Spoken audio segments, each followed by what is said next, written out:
FSU Pistols and Pies starts right now. Here's Jeff Cameron. The Seminole Headlines 93.3 Real Talk Radio Warchant TV begins right now. How the hell are you, everybody? Good to have you on board. I'm Jeff.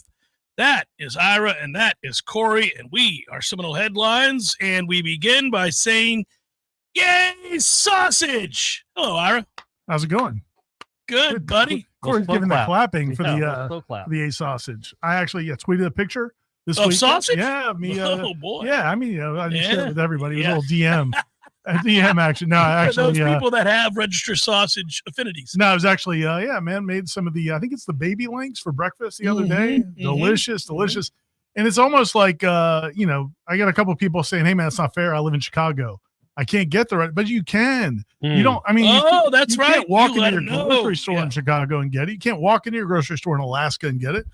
We may not be able to get it shipped to Alaska because we care about the register's delivery people. Correct. But you can get it delivered if you live anywhere else in the United States and have it shipped, and it'll come fresh in a container, chilled, and you can't beat it. Can't beat it with a stick. That's all I got. Corey's not going to add to the love. No, I was looking at you. Like what you were doing over there. I'm locked in. I'm making sure that everything is right, and it is. Corey just collects the checks for the sponsorships. He's not out here. I just sit here. Yeah, that's what I do. Yeah. We all three were at give me practice. My register's money every month. Make sure I won't say a word about them. We all three were at practice today, and you're starting to get the sense, the feel, right? Because installation's happening now. So, install is not always going to reveal things that we can talk about, that's for sure. But it does get you excited for the start of the season. Somebody said it right away in the chat, right? It says, feels weird to say, but Florida State plays football next weekend. Not this weekend, but next weekend. That's pretty cool. Technically, next week, they're playing their first football game. Yeah. Yeah, and what do we think? Guys? Let's go big picture. What do we think? Can't wait for that football game. Because I just think we have a good feel for what we believe about this football team, but so much of it is going to be determined by what they look like against other teams. I thought it was, listening to Tony Tokar's, FSU's quarterbacks coach today, talking about the game plan and explaining that, it's part of it is building things around what DJ is comfortable with, what DJ likes, any quarterback, same thing with Jordan Travis, but also what the offense needs, like what they need to do against that opponent, what they need to do based on the skill that they have. So it's kind of like, kind of cooking a stew or something. It's like putting all the ingredients together so that they work. And I think we won't know probably how it looks or tastes until we see it. Like, I don't know that Mike Norvell will. Like, I'm sure he has a much more complete picture because he knows what he knows from an analytics standpoint what he's trying to accomplish. We don't get the game plan, but I don't know that anybody will really know for sure until you see it out there against an opponent. You know what it's like? It's like the dailies if you're working on a film. And you're an actor. Yeah. You can look at the dailies, but you don't have a sense of the vision of what the director's trying to do. He knows what we're doing with this scene and why, how it connects to 7 scenes from right now that we're shooting in a couple days. We're going to CGI in Keon Coleman later. We've got this other thing we're going to do. Okay. Right? There's a big picture that the editor and the director have in mind, and Mike does too. But for those of us on the ground, it's just another daily. Look like today, they shot well. They did okay. Everybody hit their marks. I don't know it's going to work. I liked what I saw from today. I mean, I've been tracking every practice I've been to. I essentially tracked DBs versus wide receivers. And it's safe to say, I don't know what it was like in Jacksonville, Ira. It's safe to say the DBs maybe haven't dominated the preseason, but they've controlled it. And today, I put in the observations, they did one-on-ones inside the 5-yard line. So take that for what it's worth, but it's one-on-ones inside the 5. There have been days where they've thrown 12 or 13 straight incompletions. Well, today they had 12 touchdowns out of like 24 passes. That's a great hit rate for that one-on-one, that stretch of practice. And I just thought, because you could tell Mike was a little angry yesterday with that group. And I thought they responded really well, almost all of them. And I think Malik Benson, every time I watch him, starts taking one more step to being a guy. Like a real guy. Yeah, there's no question to me about him. And but not just a question about, okay, is he going to be the best receiver on this team? Yeah. Clearly he is. Right. Is he going to be one of the best receivers in the conference? Yeah. I think he keeps taking steps towards that. Yeah, no, I think he will be. And I think a day like today could be really good for a lot of those guys' confidence, because there have been days where you can tell the receivers really lacked confidence. Yeah, because with good reason. And, it was just cool. Like Kentron Portier had the one catch right in front of me, like in the corner of the end zone where he tipped it to himself and made a really tough catch.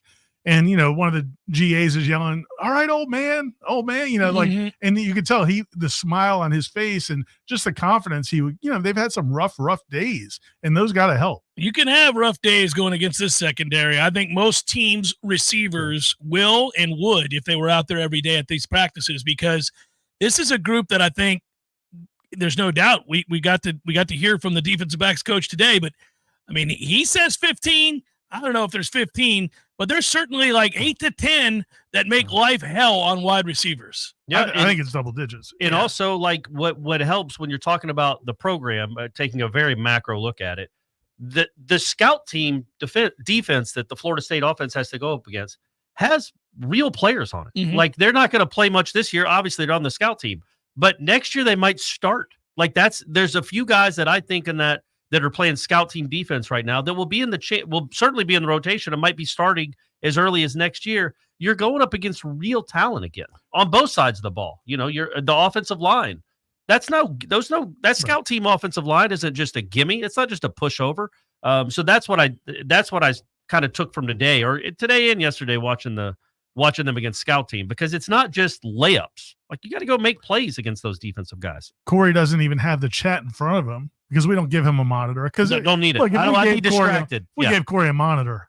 I mean, he'd just be sitting here making love to himself, just playing solitaire the whole time. But yeah, Briley actually asked in the chat. I know questions from the chat is not a headlines thing, but could y'all take a moment to discuss the level of talent in the scout team? How far is the drop off from the two deep? And I agree with you 100%. Especially really across the board. I think they've done a good job. First of all, Mike Norvell, Derek Ray, who's a general manager of personnel, their scouting department, they do a good job of the walk-ons that like when we were in college, walk-ons on a football team, a lot of times were guys who showed up, who played high school football. Yeah, they just wanted to be a part of it. And they wanted to be a part of it. They were never going to get out there. And the best of those kinds of kids that applied maybe could make it. Special teams be on the walk-on. The walk-ons of Florida State at this level, several colleges do this now, are recruited. They're really good players. A lot of them had offers to go to even some smaller Division I schools. And so you have that group, but then on top of that, you have this freshman class, which I think is outstanding. So a lot of those freshmen are going to be on that scout team because they're freshmen. And so you're getting a really talented football players in that scout team too. So I agree with you 100%. Well, imagine, I'm just hypothetical here. We won't tell you everybody who's exactly where they are, but imagine if you're going against a scout team that features, I don't know, Ashland Barker or somebody like that, or a Jabril Rawls or somebody, like guys that probably aren't going to be starters in the secondary. They'll get some run. But imagine that's the scout team. Like those are dudes. Yeah. They can play. And those are guys the other really guys, a lot of these scout team guys, a couple of them anyway, that I can never remember the names. Cottrell is one of them, right? AJ the linebacker. Cottrell, yeah. He's really good. He's been here forever. Yeah. So it's not like a guy that's decent but doesn't know what he's doing. He knows what he's doing out there. There are no gimme plays. There are no gimme just touchdowns, which is why in my observations today, I actually listed a couple of the touchdowns they had, because you're not throwing against air. Like, these guys are competing, and to throw a 35-yard touchdown, or for Deuce Spann, by the way, we haven't talked about. I know this. He's got to put on. What are you looking at? 8 minutes in. Hey, man. I thought Jeff was going to beat you. I thought Jeff was going to be the first. But he had another good day today. Yeah. He caught everything. I let him do it because that way it comes across as much more sincere. Yeah. These people know where I stand with my guy Deuce, but let Corey say it. But yeah, he's looked like he could contribute the last couple of days. He has been, I'll be honest, more of an afterthought in my mind when it comes to offense in the spring, and then really the first 2 weeks of this camp. But man, the last couple of days, he's been good enough. Well, certainly. It would be a revelation. All jokes aside, I root for him. For people who don't know, he went to my high school, Lakewood High School. He was a quarterback at my high school. He was getting there when you were a senior, right? Right. Yeah. We're about the same age. About the same age, of course.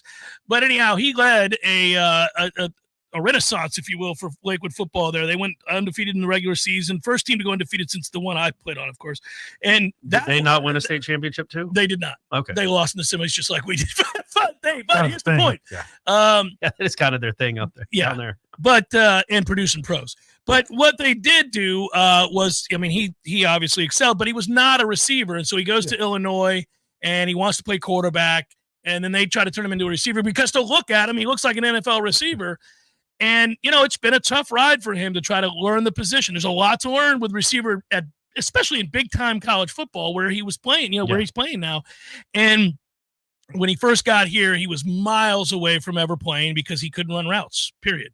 And now he can run routes, and he's always been wicked fast. He's always looked like a gazelle, but he was inconsistent catching the football for much of the time that he's been here. He's just had a hard go of it.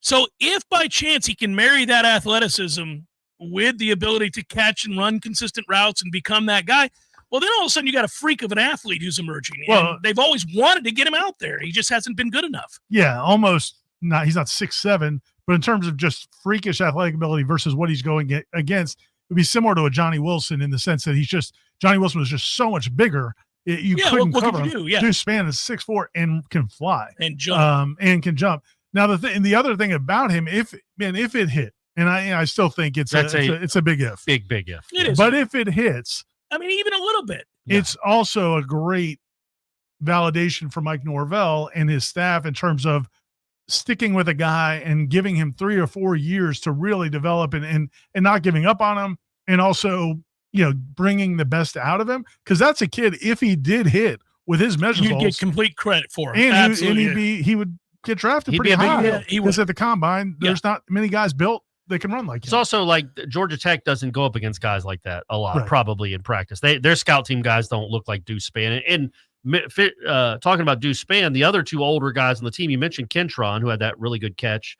He also was wide open on another play that DJ just underthrew, but he's starting to come more into focus. And then Darion's had 2 good days in a row. And it's like, again, I know people want to roll their eyes. You want to hear about the freshmen or the sophomores, but those guys, especially early in the season, they need them. Kentron and Darion, you need those guys. Yeah, if they come through early in the season, it would be a game changer. It's hard to think that like LaWayne McCoy is just going to know where he's supposed to be in the middle of a really competitive college football atmosphere on day one. So those guys should know where they're supposed to be, and they have a good coach. They can scheme guys open as long as they know where they're supposed to be. So that's why I think they do want that veteran presence, and it's good to see that they're making plays again. They need that, man. They need, you got Malik, you got Jakai. Who else you got? Well, those 3 guys have all started to play well, I think. Wilson is in the chat contributing. Thank you, Wilson. Hopefully you're looking at dailies right now. He's a director, right? That's right. Oh, yeah, that's right. I know Marvin Jones is one of your favorite Noles of all time, Jeff. Are you going to grade Jones Jr.'s performance on a curve his father created? Marvin Jones is one of the greatest college football players in the history of college football. He's in the College Football Hall of Fame. So the answer is yes. You can't grade his son on a Hall of Fame career. Yeah. But I do expect him to be very, very good. And I do think that if he's very, very good, imagine what that means for a front 4 that has Patrick Payton's experience. He's going to get drafted likely very highly. I would say first couple of rounds at the very least, maybe first 3 rounds for sure. Marvin? No, Patrick Payton. Yeah, Marvin's probably in that, could be in that mix. What I'm saying is, what will he be? He's potentially even better than that, right? Because nobody looks like that. And then you have Farmer and Jackson, who, if they play well and they choose to go all in, meaning Jackson's got to have it this year, right? Nobody's built like that. That front 4 would be by far the best in the ACC. It'd be better than Clemson's, which is very good. That's the next best. And I think it's up there with anybody else in the league, including Miami, who is really touting their defensive line. We'll see. Man, that group could be dominant. But now they're not all going to be out there at the same time. We know how they like to rotate. But on the days that they decide this is a game where we need them, against teams that can run, Notre Dame, Miami, Clemson. You got to have those guys. I'd pare that rotation down, boys. I'd pare that rotation down and let those 4 dominate. If Marvin Jr. ends up finishing as high in the Heisman Trophy voting as Marvin Sr. did, what's the ceiling for this team? Undefeated. For those that don't know, in 92, Marvin Jones finished 4th in the Heisman Trophy voting as an inside linebacker. I don't even think he had 100 tackles. He was. So if Marvin Jones Jr. finishes 4th in the Heisman Trophy voting this year, the floor is 11-1, right? Like, you've got that a defensive is the floor end, if they're that good, yes. and he was the 4th overall pick, I think. Yeah. So that's what we're looking for Junior.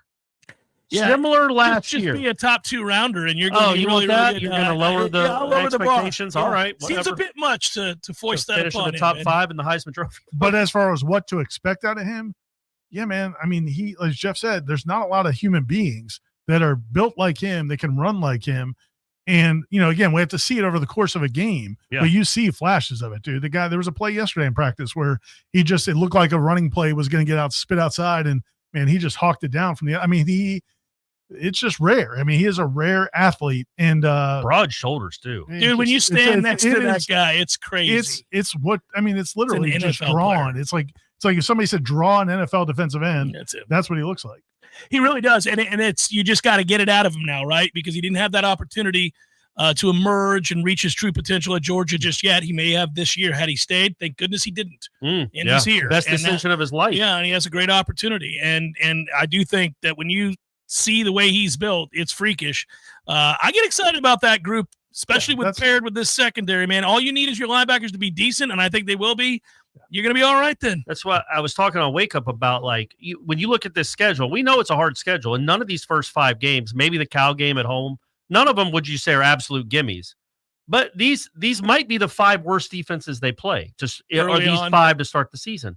So, man, what a great way to go from the best defense you'll play, and you've played them for 30 straight days like you've done against your own, to then go against these other teams that, by comparison, should be much easier to deal with. Don't you think that's a big advantage? For people that don't know, Florida State obviously opens with Georgia Tech, followed by Boston College. Then it's Memphis, who's a good team, probably the best G5 team, arguably the best G5 team in the country. But not because of their defense. Of course not. Right. Then it's Cal, and then it's SMU on the road. Again, not a gimme, at all. No, SMU will play some offense. But so that defense, you should be able to move the ball against. And Georgia Tech's offense was really good last year. Their defense was atrocious. I think running defense was second or third to last in the country. In some measurements, they were the worst running defense in the country. And so you imagine they'll be a little bit better, but you're not going from 133 to 7th. So I like Florida State's chances to run the ball in this game. Brent Key's a good coach, and he hired a new DC, but that would be a hell of a turnaround, guys. That would be. Remember back in the day, we had the Ken the Carver. When his first carving for us was when we just wanted a top 60 defense. Top 60. Yeah, that's right. Those things are around here somewhere. Yeah, we smoke them if you got them. Remember that? It was like we're going to smoke in that little section of Shannon and Dope if they could get a top 60 defense. And they come a long way. They did. 58 that year?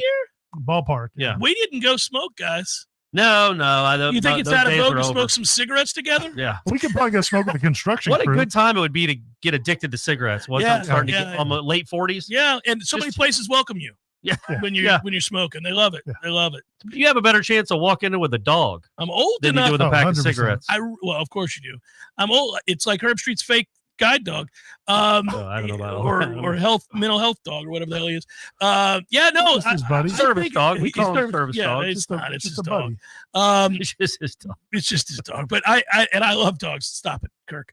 I think I'm old enough. You are too, but I can't remember if I ever got on a flight where somebody was smoking. But I think I definitely did. I think I definitely did too. I know my mom almost got arrested for lighting up in the bathroom of a flight. Yeah, there's signs everywhere, guys. There's signs.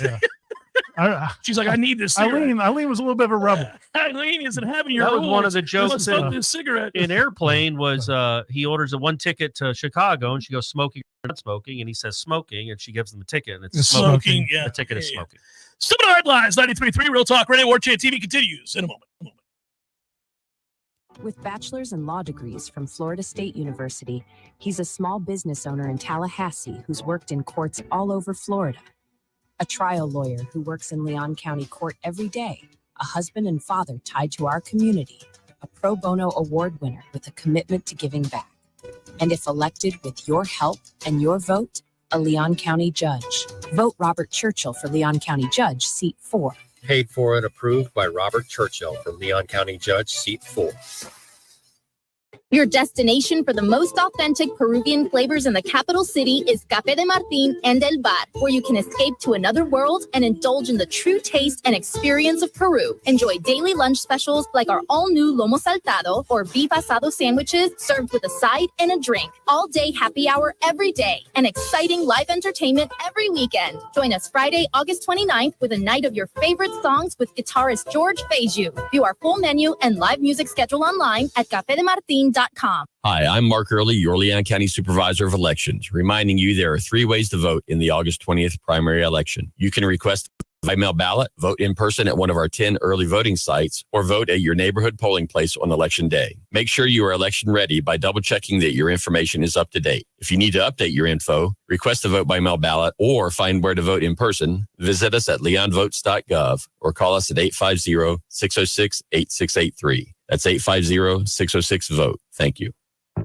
This is Shannon Young with Fairway Independent Mortgage Corporation. Investors, are you looking for a creative way to purchase your next rental property? Are you looking to get into the Airbnb space? If so, you need to know about DSCR loans. It stands for Debt Service Coverage Ratio. These are loans that do not require traditional income verification. As long as the proposed rent covers the mortgage payment on the subject property, that's the only income you need. If you're looking at investing and don't know if you can qualify, let's set up a plan to get your next income producing property and start putting you on a path to passive income. Give me a call at 954-369-6171. And don't forget, every fellow Nole that we close a loan for, I will personally make a donation of $250 to the Battle's End. It's Shannon Young at 954-369-6171.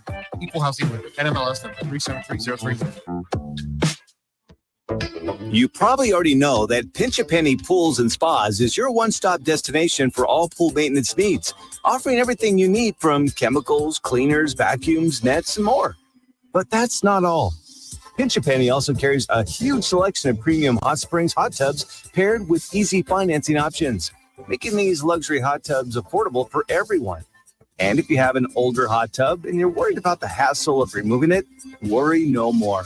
Pinch a Penny will not only remove and haul away your old hot tub, but also offer a trade-in value for a credit towards your new one. So why wait? Visit Pinch a Penny's 12,000 square foot showroom today on Greer Road and discover how effortless and affordable owning a fantastic hot tub can be. Find out more at TallahasseeHotSpring.com. That's TallahasseeHotSpring.com. Life is stressful. Dinner shouldn't be. That motto is why Register Sausage has been doing business in the Florida Panhandle and Lower Alabama for over 75 years. A proud sponsor of Seminole Headlines, Register Sausage always provides the best Southern smoked sausage to over 140 grocery stores and restaurants throughout the Southeast. Headliners have discovered the Register's difference. You can too. To find a store that carries Registers near you or to buy directly, head to registermeats.com. That's registermeats.com. Register Sausage. Yay, sausage! Seminole Headlines returns now. Head to YouTube and search for Warchant TV today to catch the show live or on demand. Now, here's Jeff Cameron, Ira Schofel, and Corey Clark. Rolling on. Appreciate you being here on Seminole Headlines. We'll have an update soon. I think it's going to appear. I think Ben has it. He's going to give it to me to have a read, kind of letting everybody know exactly where everybody's going to be at various points over in Ireland, including the Warchant get-together there. The all hanging out thing that we're going to do with all of our That's folks. Official. We're doing that. Yeah. Okay. We're doing that. It's you're disappointed. I get No, I'm not. I've been wanting to know about it for a while. Yeah, I think we have a thing that I'm going to read here later on, and we'll get together. It's going to be fun. It'll be right there where everybody is in City Center, Dublin, so it'll be good. Yeah, it'll be awesome. The cool thing about that area is you pretty much can walk anywhere you want to go. And so, it'll be a great time. Kim was asking me, is it going to be like New Orleans? And I was like, well, I mean, the fact that you've got like a ton of bars, pubs within walking distance, people walking the streets, having a good time, probably a little less debauchery, I'm guessing, in the fine streets of Ireland. Less pee. Less pee. Less pee. Less. I mean, Dublin's an international city with like real laws. Over 1 million people. Yeah, so they it can't be like New Orleans. New Orleans does not have laws. Which is what we love about it. They embrace all that stuff. I don't know that Dublin we love does. about it. There's a lot of fun to be had there. And up and down that street are a vibrant lifestyle with music and pubs galore and shops and the but like. Not bagpipes, right? Because that's Scottish. That's right. It'd be weird. I think like Irish. You people. like to just, I mean, I feel like they must have some bagpipes in their history too. It can't just be regulated. I've been to both countries, numerous relegated. times. Okay. And I've not come across folks bagpiping it in Ireland. All right, well, I have in Dublin. I mean, in Scotland. Corey can bring it over. Like, Yeah, I haven't heard of it. Like, they don't know. Yeah. Hey, no, guys. Hey, guys, I don't know if you know about this country called Scotland. Yeah. It's pretty close to here, It's a actually. great You know, instrument. Let me show you on a map. Yeah. Uh, And then I'll start playing bagpipes. I'll play Celebrate by Cool in the Gang. which is everybody's bagpipe favorite. It's like, wait, what do we have here? A little Cool in the Gang? Good. Let's let it ride, boys. Let's go. I think everybody that is going over to Ireland, and now you guys are all antsy. I'm starting to tell because of my phone. My friends all throughout the country that are Noles that have bought in are all like antsy. They're ready to ride. Anytime you see somebody now that might be going, like that's the first question. So when are you leaving? When are you getting there? And obviously not everybody's able to go. We're very fortunate that we are going to be able to go, but I think it's going to be cool even for the people that don't go to see Florida State on that stage. I remember last year when Notre Dame was playing there, just the pictures on social media and the videos you'd see of just a sea of Notre Dame fans across, like, just wandering the streets. And I mean, Florida State's going to do the same thing. I don't know what the breakdown's going to be, but I bet it's going to be 4-1 Florida State to Georgia Tech fans. I don't know how it would be, right? Yeah. I have a feeling that's and they've already played in the game 6 or 7 years ago. They were over. By the way, I went to I did some work with Nebraska a couple years ago for the On3 network. Oh, that's right. And those guys, they were going over there, and we were doing shows leading up to that. All great guys, and they had an absolute blast. And just seeing the way that the Nebraska fans kind of reacted to taking that rabid fan base, going across the pond, and then you own it. You own the entire Dublin area. It's nuts. I do kind of picture it for those that went to New Orleans. Speaking of New Orleans, that was crazy. Yes. The way that Florida State owned New Orleans. I mean, I really thought, 50-50 at best. It was 70-30. Definitely walking around the streets. In the days, it was probably, it felt more like 90-10. So many of the LSU fans just showed up at the game. Drove up for the game, yeah. But even at the game, it was probably 50-50. Yeah, it was. It won't be 50-50 in Dublin. No. You think, though, I do wonder what, I get it. Georgia Tech is maybe lacking some of the success lately that would have had the fans enthused, but they did finish 7-6. They did go to a bowl. They do have an alumnus that is their head coach, who was a great offensive lineman for them. I don't know. What do we think it's going to look like for Georgia Tech? Really? 4-1. Yeah, I mean, they might have 5,000 people there. Yeah, 4, I mean, it's I just think in terms of size of fan base, I don't think there's any question. And like you said, they have been there before. Yeah. Florida State fans, this was a perfect timing for the people that organized this game to get Florida State on the comeback. They just went 13-0, and obviously the snub kind of disappointed a lot of people and was a sour taste at the end of last season. But people are so excited about this program, and then you get to go to Ireland. I mean, I just think it's a perfect spot. Now, I mean, and I also don't think people are looking at it. Remember the 14 season? A lot of FSU fans were like, "Oh, do we go to Dallas for the Oklahoma State game? Do we save our money for the playoff? Do we go to the first playoff game?" What a wonderful problem that was. That was a nice problem to have. Do I spend a lot of money to go to Dallas, or listen, we're probably going to win the national title, so do you want to be in the game? And the championship game was in Dallas. Exactly. Year, right? Yeah. So people were like, "Oh, and this is different." I mean, there's no guarantee this team's going to go anywhere beyond, the ACC championship game. They're certainly not going to Ireland again. So I think a lot of fans, I think it was perfect. It was set up really well. And I think it's going to be such a good time. And I think it's going to be a great commercial for Florida State. Get sick of all that bagpipe music, though. Was Georgia Tech there against Boston College? Yeah. So when Florida State played Boston College at BC, it was nauseating how often they tried to implore the BC fans to buy tickets for the trip to Ireland. Oh, and I was there in attendance in the stands, and right by the speaker where the evil eagle cry happens on third down. It's so loud. I didn't know they did that. Oh, you don't hear that in the press box. It's the worst thing ever. I was sitting there with Tom and my dad, and watching Everett Golson just light them up. And every time there was a stoppage in play, there was, "Hey, BC fans, don't forget to buy your tickets to next year's big matchup against." And it I was bet they had 1,100 people there. There was seven Boston College people went to that game, just like they go to their home games. It was unreal. Sorry, just brought back a nightmarish memory thinking about Georgia. I didn't know the Eagle screech. Oh, that's great. Next time, buddy. Gonna miss that when you're out of this conference. Go stand outside for a while and listen to them get a first down or get a stop or have third down or the ball changes possession or any of those things. It's on and on and on and on. It's the worst. Florida State gets them after this trip. It's a key spot. Obviously, you're coming back from Ireland. Gonna beat that ass. You got to play Boston College on Monday night, but you got to assume new coaching staff. And you'd also think they're not going to be taking, no matter what happens in Ireland, you can't take the team that you almost lost to last year lightly. So they shouldn't. I do wonder for anybody that is banged up currently. They do have Trayshawn Ward in the backfield, though, by the way. That's true. BC does? Yeah. And I like Trayshawn. I wish he had not. I didn't know that. There. I forgot about that. That's not good. I don't like that at all. I hate that. I don't like that. I liked him. I still like him. A big part of this turnaround. Why did he go there? Well, he went to Kansas State. I know that. Didn't win the starting job, and then went over to BC. We don't need him. He went there, I think, when Hafley was still there. So then they had a coaching change. Yeah, that's good. We love you, Trayshawn. Yeah. You know, maybe sit this one out, though. Yeah, exactly. You're still Kid battles in, pay him to not play. Yeah, he'll be the best player they have. Yeah. Castellanos is I mean, those two guys are going to be, they could be tough to tackle, those two guys. Hey, but we're not at the Boston College game. No, we're not looking past. Yeah. Guys, I think the next segment, let's break down that BC game. What do you say we knock it out? They're tough. They got a good offense, too. My point I was going to make before we go to break is that I do think anybody that's banged up into next week, and I'm not going to name people, but if there are some players that are banged up into the early part of next week, really late this week, let's be honest, they probably get held out till you play BC, and so luckily Florida State's largely been, we'll just say it this way, knock on wood, largely been healthy through this camp. Yeah. But I don't want to lead you astray. There have been a few guys that I think a lot of people are expected to see that have been dinged a little bit, and we'll see if they're back. We don't know. It stunk today. I was listening to Corey Fuller talking to Destin Hill. They were just kind of chatting. I think it breaks my heart Corey seeing Fuller, him out there every day. No one could have been this Corey year. Fuller was kind of talking trash about what he would have done to Destin if he was 20 years old. No, like the 20-year-old Corey Fuller against the 20-year-old Destin Hill, and Destin Hill was giving it back to him. But yeah, man, that's a guy that you're talking about injuries. I mean, they haven't had a lot of injuries, but that's one that was a huge blow in the spring, and I think he would have been a huge.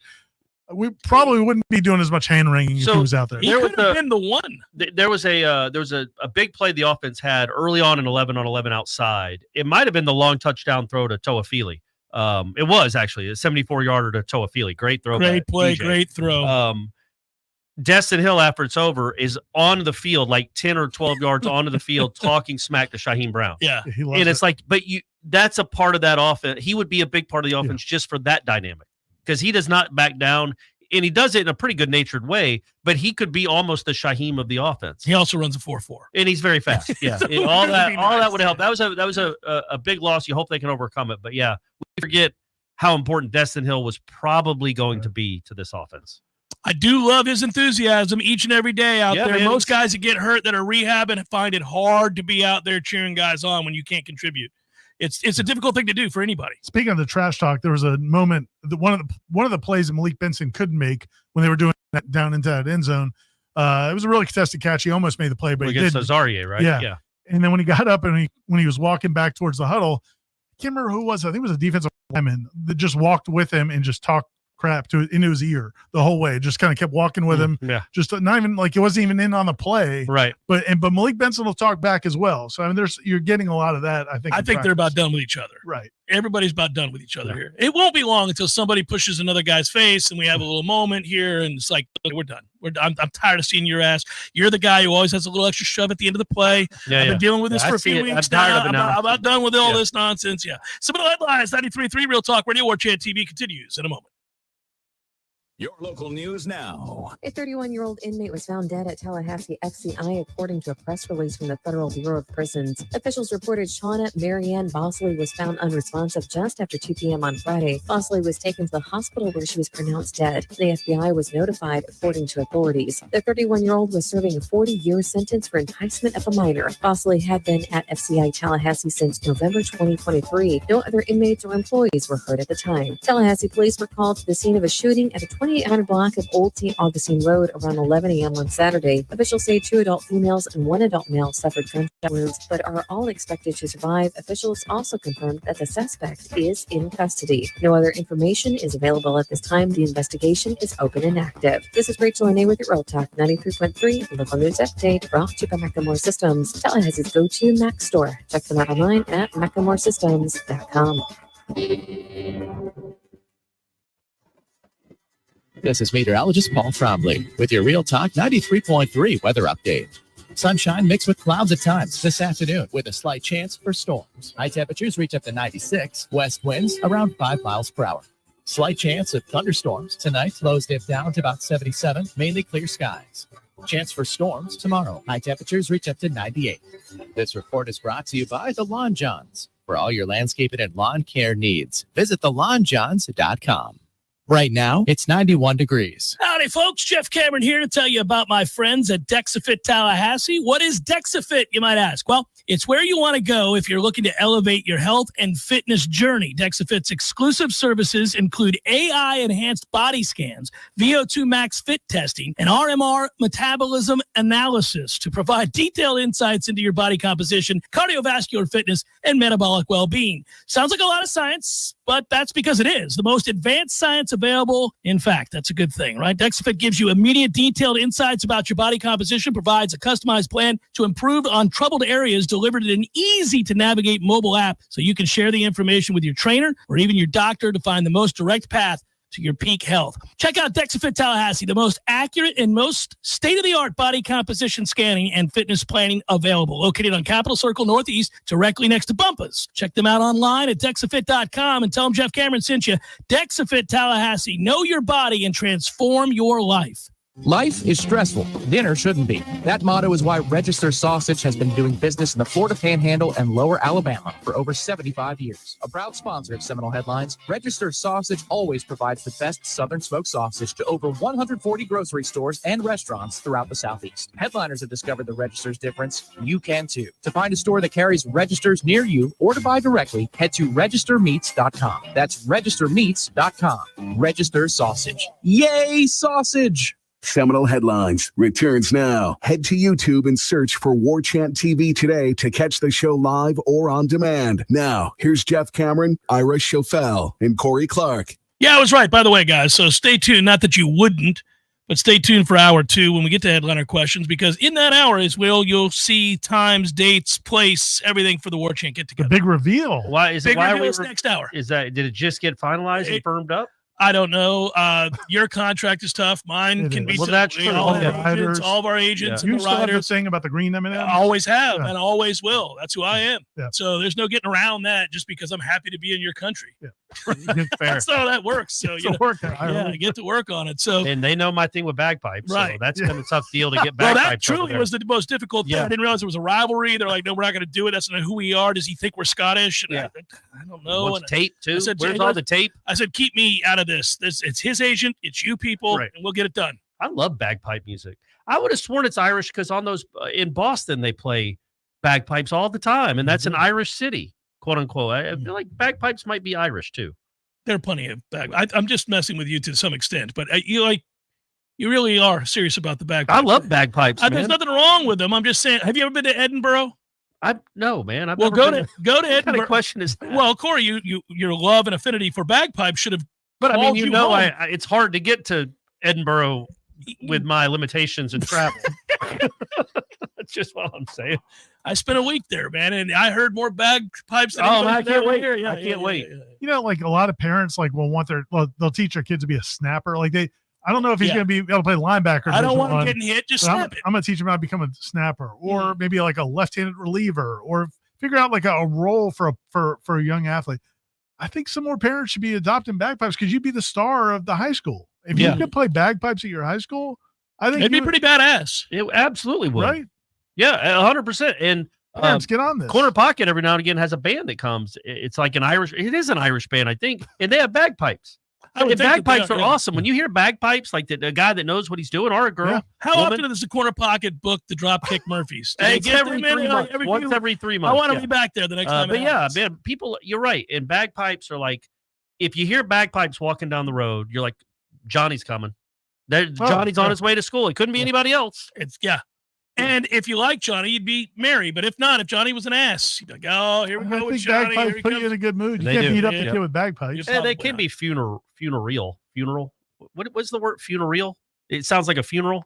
Bagpipe sometimes can get you a down feeling. They can be somber. Yeah. Somber. But what did you play when they lost at NC State that Thursday night? Did you play bagpipes I did for play, that? Yeah, I held the funeral. Yeah, you had a funeral for Florida State football in 2006. Yeah, that was a tough night. Yeah.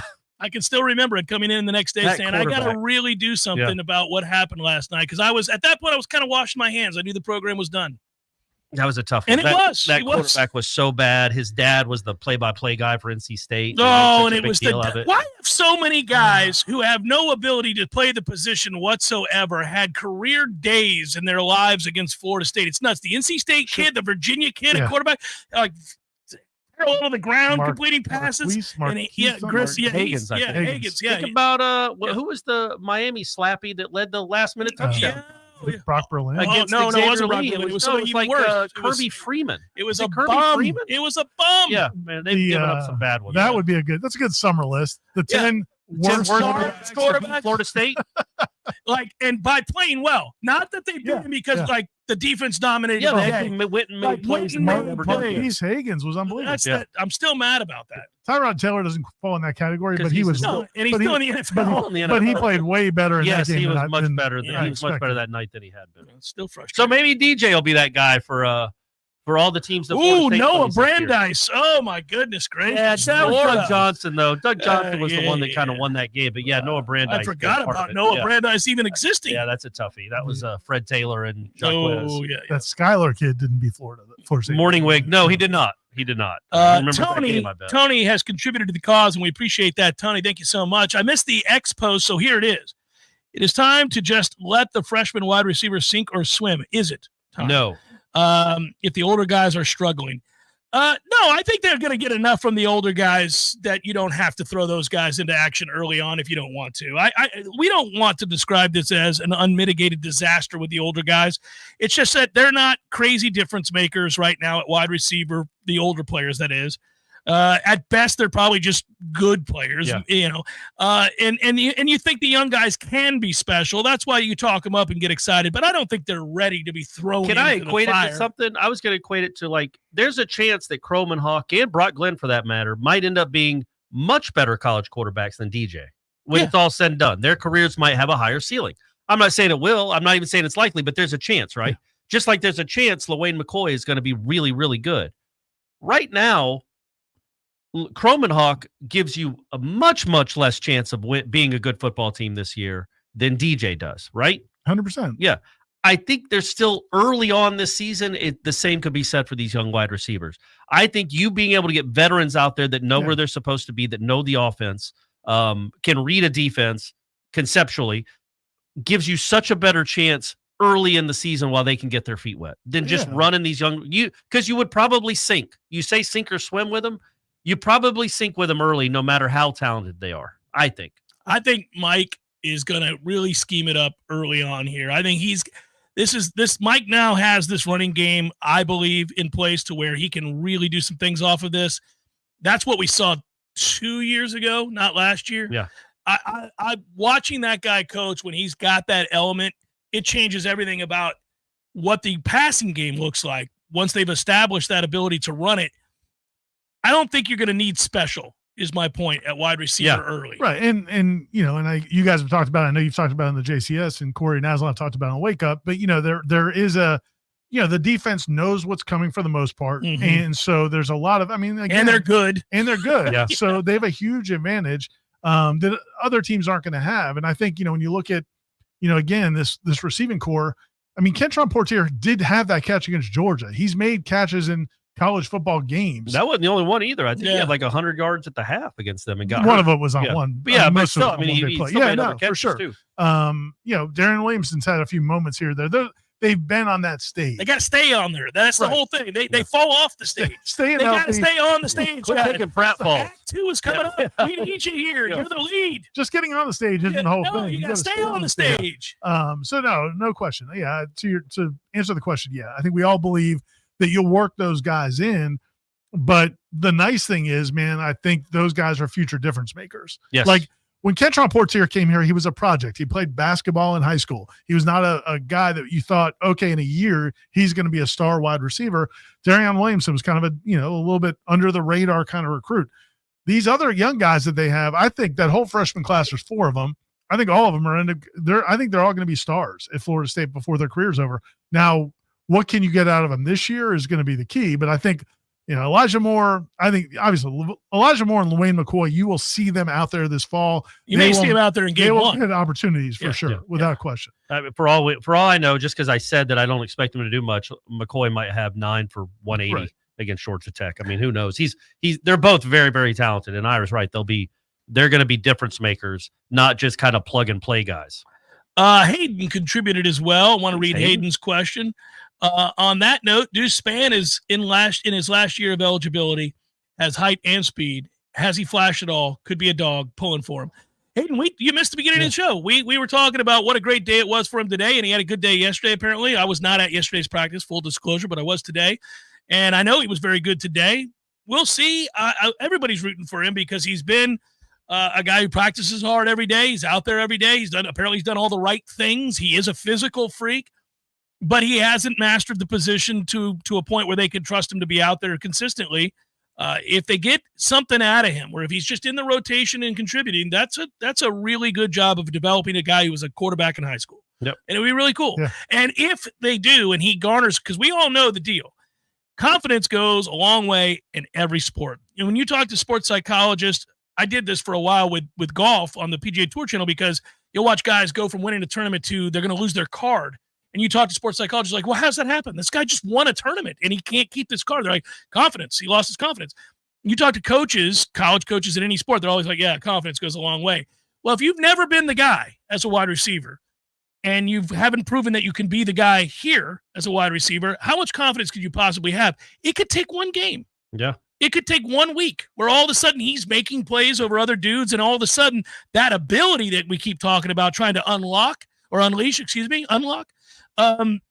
it could happen. I'm not saying he's going to be a star ever, but could he be in a rotation where he helps you win some football games? He might. Real quick, there's a conversation in the chat about Hakeem Williams. Just a reminder that sometimes we may not talk about a guy, but that doesn't mean he's doing bad or struggling. We all believe Hakeem Williams is going to be a big part of this team. We'll just see. We have to see when he makes plays against it in practice. And so once he does, we'll talk about that. But just because somebody doesn't get talked about after a practice doesn't mean they're a bust or they're not going to play. I think Hakeem Williams is going to be a big part of this offense this season. We'll see when it happens. The other thing I want to bring up was yesterday on the Smash. The Monday Smash. Somebody asked us about Jalen Lucas, and is he the most electric player or something along those? When's the last time we've seen a player like that? I was thinking about Kermit Whitfield. I was thinking, what if Kermit Whitfield had been under Mike Norvell? How big of a part of the offense do you think he would have been compared to the way Jimbo would have tried to get him in space and let him do what he does with all that speed? Kermit will always be remembered for the kickoff return, and it's a glorious thing. It'd be on a loop if that were me in my house. You'd have to see it when you came in. But yeah, my point is just that it speaks to, I think, Norvell's approach to offensive football in the sense that he's going to find ways to use the talent he has. If he's got a guy that with that kind of speed, he's going to be a big part of the offense.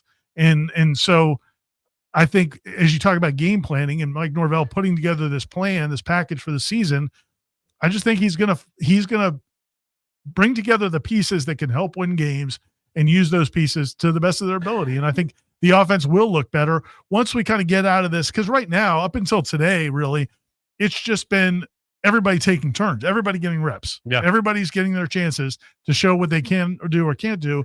As you get into a game plan, the palette is going to be much smaller, and I think you're going to see better play. Let me piggyback off of what you just said with certain players and the expectations we have of guys, and sometimes we mention them, sometimes we don't for a variety of reasons.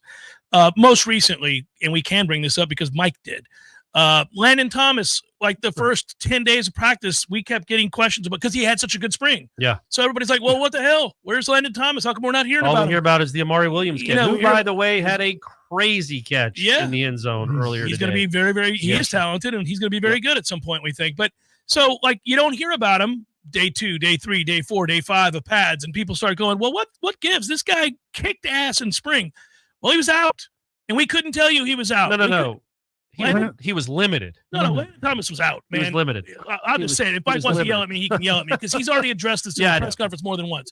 But the point would be in his availability more than once. But you can't take too much from if somebody doesn't get mentioned. Right. So, also, if a guy's out for 6-7 days, that's a lot. If all of a sudden you incorporate a weekend there and you haven't heard about somebody for 9 days, 9 practice days, or 9, you're like, oh my God, well, he must have fallen off a cliff. He's not any good.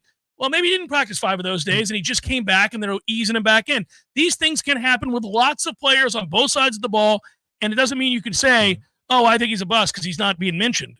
He just may not be playing, or he's just getting back, or it's the beauty of us getting to watch practice. And like the one day where we had somebody counted up, in my observations, and I think you had added the line stuff, there were 53 scholarship players we mentioned. Today in the observations, if you go to Warchant, it's got to be close to 45 or 50. Right. If there's names you're not seeing. Anyway. Yeah. So yeah, you can figure it out. But I was going to say, when it comes to Kermit, what Norvell would have done with Kermit, what Jimbo did wrong with Kermit, I thought, is treated him just like a normal receiver. Go run my routes. Go run my route. Run this offense. Okay, what I do. Make some special plays for him. And Norvell would absolutely. Don't make him catch. He's not Rashard Green. He doesn't adjust to the ball in the air like that. He doesn't quite have the wiggle. Maybe he ain't that guy. But you could use that, and he did not use it very well after 2013. I'm a huge fan of Leonard Hamilton, but there have been numerous times that I've yelled either to myself or at the television, you're out to run sets for shooters. You can run a play to get a shooter open. I mean, JJ Redick they ran plays for him. He got shots. I mean, but some coaches do not believe in doing that. They're just going to run their offense, and you better find your shot. Well, man, if you got a guy who's special, who's unique, maybe you just need to find a way to get him the ball. Yeah. To your point, I think Mike does that really, really well. And that's why Tom House left. Yeah. They weren't running sets for him. Yeah. I mean, they just did not run their offense through Tom. They're like, when's House going to get the ball? Yeah, House is on fire. We don't even pass it to him. Shoot it. We could have had a field day if he had been good, Ira. If he had made a bunch of threes. What kind of nickname would you have done? Just said House is on fire. Yeah.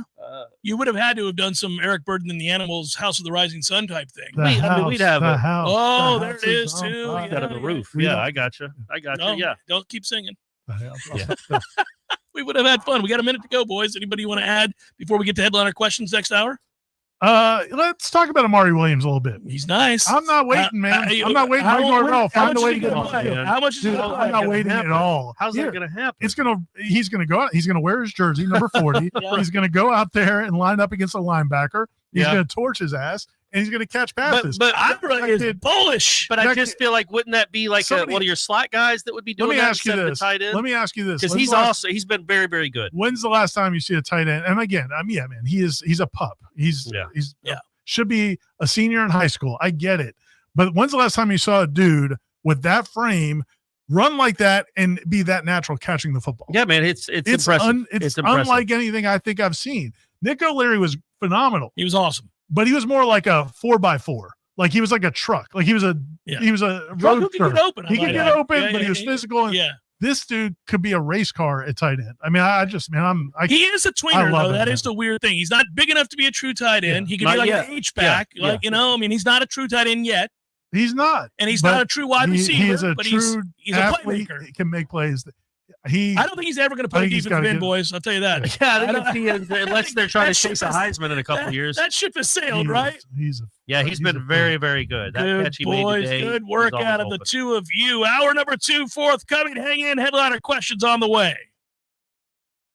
Where is the best place to find Michelin, Firestone, Dunlop, Goodyear, and Bridgestone tires? Nice Tire and Auto Service. Where's the best full-service auto center? Nice Tire and Auto Service. They do everything from computerized alignments to brakes, tune-ups, and safety inspections. Where can you get complete auto service you can trust? That's easy. Nice Tire and Auto Service. 4792 Bluntstown Highway, just west of Capitol Circle. 222-7722. ACN Electric is what we do.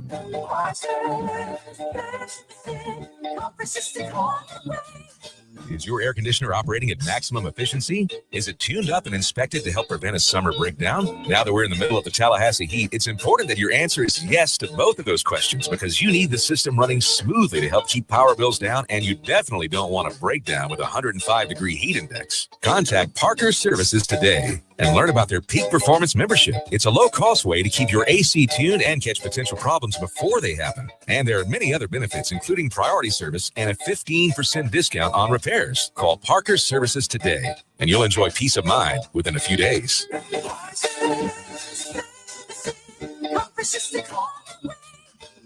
CMC 050334 and EC 1301240.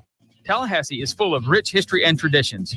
When you think of things that jump out in the minds of longtime residents, the state capitol, McClay Gardens, the Springtime Tallahassee Parade, FSU and FAMU Sports, the St. Mark's Lighthouse, St. George Island, and Paul's Termite and Pest Control. Paul's has been protecting thousands of people, their pets, their homes, and their lawns in the capital region for over 50 years. Locally founded and still locally owned and operated. There aren't many businesses in our industry that keep it together that long. Paul's Pest Control has many customers we've been honored to serve for over the last 50 years. We've experienced tremendous changes in how we treat homes and protect the people that live there. We've moved from liquid termite treatments that require drilling into the home's foundation to Centricon, a baiting system which works with their natural biology. We've moved from interior service to exterior treatments for general pests. But one thing we're not going to change is our old-fashioned commitment to personal service for each of our customers, the same way we've been doing it for over 50 years. For the elimination of termites, any other pests, and a greener lawn too. Call Paul's. We'll get them all. Many orthodontists in Tallahassee can straighten a smile, but at Birch Orthodontics, they're dedicated to providing the finest care possible. The experienced and friendly staff is trained in all of the latest techniques. So whether you need standard treatment like braces or Invisalign, or you have a more complicated case requiring extra attention, Birch Orthodontics is here for you. Set up your free consultation today by visiting birchorthodontics.com, BURCH orthodontics.com, or call 850-877-1692. At Birch Orthodontics, they create beautiful smiles that last a Coming up next, more of the Jeff Cameron Show, live and local on Real Talk 93.3, WVFT, Crescent, Tallahassee. The latest betting odds and live movements from Vegas. This is your action update. Now here are your latest lines from our guys in the desert. Jacksonville Jaguars, a 3.5-point home favorite against the Tampa Bay Buccaneers at Everbank Stadium on Saturday. The total 38 in that preseason matchup for week 2. Scotty Scheffler plus 350 from the FedEx St. Jude Championship at TPC Southwind in Memphis, the first event of the FedEx Cup playoffs. Xander Schauffele 7-1, Rory McIlroy 8-1, Colin Morikawa 12-1. Braves and Giants at Oracle Park today. Both teams minus 110 of the money line. The total is 8.5, shaded to the under. Tampa Bay Rays at home with the Houston Astros. Astros at $1.30 road favorite. Rays plus 110. Bundle and save with Progressive. Progressive.com. For more sports betting news and information, go to VSIN.com. Mike Son at Real Talk 93.3. Life hack number 7. Get an iPhone 12 on Straight Talk. Life hack. Here's how it works. You walk into Walmart, go to the electronics section, ask for iPhone 12 with 5G and a dual camera system, and select the new Silver Unlimited plan. They'll smile because it's a good plan. You get real unlimited data all for just $20 a month for the whole first year. Get it at Walmart or StraightTalk.com. Straight Talk. Less dollars, more sense. Taxes and fees apply. Requires activation of iPhone 12 and a new Silver Unlimited plan or higher end auto pay enrollment. $25 a month service credit applied for up to 12 months if eligibility requirements are met. For network management practices, visit StraightTalk.com. Meet Cheryl. Hey, she's on vacation and lost in the moment. Unfortunately, so is her Chase debit card. It's got to be somewhere. Maybe she lost it at salsa night. These skirts should have pockets. Or maybe she lost it at Pilates.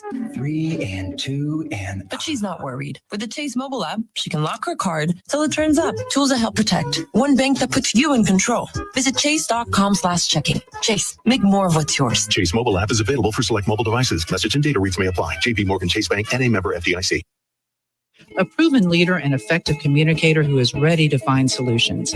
My friend Rudy Ferguson is exactly who we need on the Tallahassee City Commission. Rudy is a practical thinker with real-world experience who's committed to moving Tallahassee forward responsibly. I'm Dana Brooks, and I'm with Rudy. Thank you, Dana. I'm Rudy Ferguson, and I'm asking for your vote for Tallahassee City Commission Seat 1 on August 20th. Paid by Rudy Ferguson, nonpartisan Tallahassee City Commission Seat 1. Hey, let me tell you about my friends at Tried and True Consulting, a Seminole-owned business that specializes in payments and business solutions. Tried and True's core expertise includes card, ACH, point of sale, mobile, e-commerce, and hosted payment solutions. Tried and True will help you reduce costs and increase your bottom line. That always sounds nice. Whether you're a retailer, restaurant, licensed professional, or service industry, Tried and True is saving you money. Tried and True's expertise extends to payroll, video menu ad boards, IT services, web design, and social media. It's time to make one call and tell the competition to take it on down the road. Call Don or Joe today at 844-464-6653. That's 464-6653. When you do business with Tried and True, they contribute 10% of the net revenue to the Battle's End. So go Tried and True today. Call 844-464-6653. What will the Noles do to follow up an unconquered 2023? Warchant.com, the market leader in FSU football and sports coverage, is the place to find out. Join the largest FSU fan community and talk Seminole sports in Warchant's Tribal Council and premium recruiting message board forums. Enjoy cutting-edge team coverage led by managing editor Ira Schofel and lead writer Corey Clark, and inside scoops on the transfer portal and recruiting classes with Michael Langston and Matt Lassere. Backed by the best national recruiting network and On3, there's no debate. Warchant.com's your ultimate Seminole sports source. Sign up today. It's time for Seminole Headlines, featuring Warchant.com's Jeff Cameron, managing editor Ira Schofel, and senior writer Corey Clark. More weekly dose of all things FSU, pistols and pies starts right now. Here's Jeff Cameron. Hour number 2, Seminole Headlines, headliner questions about to come your way. Appreciate all of those that contributed to that, and always appreciate Dr. Birch Orthodontics. It's the best in the business. We tell you that every week, and for good reason. Not expecting to see Dr. Birch anytime soon, guys, just to let you know. You were there last week, I was there last week. That's why I'm not expecting to see her anytime soon. How's she looking? I didn't mean it like that. I meant like, how does she look? She's looking like she's in good spirits. What's going on here? She's looking like she's in amazing like always. Yeah. She looked busy is what she looked like to me. That's what I do. Yeah. She looked busy to me, and her staff was doing a great job. They came over to me to inform me that everything's going as planned with Clark. And, I'm the difficult kind of parent or patient. I said, as planned, the 7-year plan, or what do we? And I kid. Yeah. And anyhow, so no, everything's good. It's tough when you have to take a tooth and move it from below the eye down into the jawline. It can be difficult. Or out of a nose. So it's been difficult, but they've done a great job, and he's happy with his teeth, and I'm happy with his teeth. And of course, his brother long since went through the process already, and he's got perfect teeth, so we're good. Since they're both playing football now. Yeah. Maybe they would have looked tougher if they had Snaggletooth still. Yeah. Maybe old Snaggletooth Cameron boys would be out here hitting, looking like linebackers from back in the day. Hockey player. It is fun to watch the two now, because my junior is all set. He's going to play a lot and be hopefully, knock on wood, a good player for him this year. The freshman's getting manhandled. The freshman is, you can tell, just came from 8th grade. Bryce was there at one point. Yeah, it's you got to remind yourself of that. I'm not hard on him.